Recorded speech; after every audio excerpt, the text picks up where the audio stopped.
नमस्कार दोस्तों, आज हम आपको सुनाने जा रहे हैं पवित्र वरुथिनी एकादशी व्रत कथा, जिसे सुनने मात्र से ही कई जन्मों के पाप नष्ट हो जाते हैं और अपार पुण्य की प्राप्ति होती है। प्राचीन समय की बात है। नर्मदा नदी के तट पर एक धर्मात्मा राजा राज्य करता था, जिसका नाम था राजा मांधाता। वो अत्यंत परोपकारी, सत्यवादी और भगवान विष्णु के परम भक्त थे। राजा प्रतिदिन नियम से पूजा पाठ करते और एकादशी व्रत का पालन भी करते थे। उनकी भक्ति और तपस्या से पूरा राज्य सुखी था।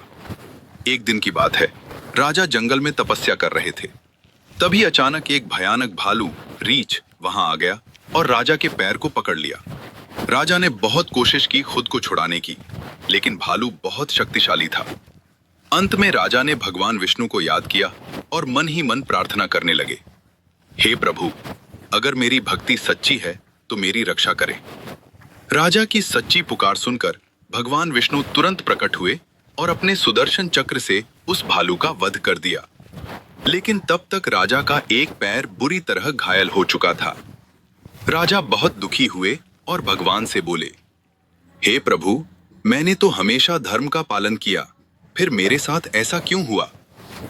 एकादशी व्रत का महत्व तब भगवान विष्णु ने कहा, राजन, ये तुम्हारे पूर्व जन्म के कर्मों का फल है, लेकिन तुम्हारे इस जन्म के पुण्य और विशेषकर वरुथिनी एकादशी व्रत के प्रभाव से तुम्हारा जीवन बच गया।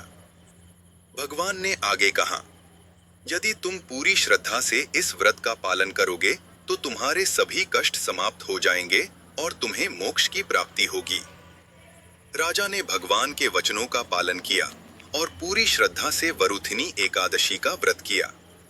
इस व्रत के प्रभाव से राजा का शरीर फिर से स्वस्थ हो गया और उन्हें अपार सुख समृद्धि प्राप्त हुई। कहा जाता है कि इस व्रत को करने या इसकी कथा सुनने मात्र से सभी पाप नष्ट हो जाते हैं।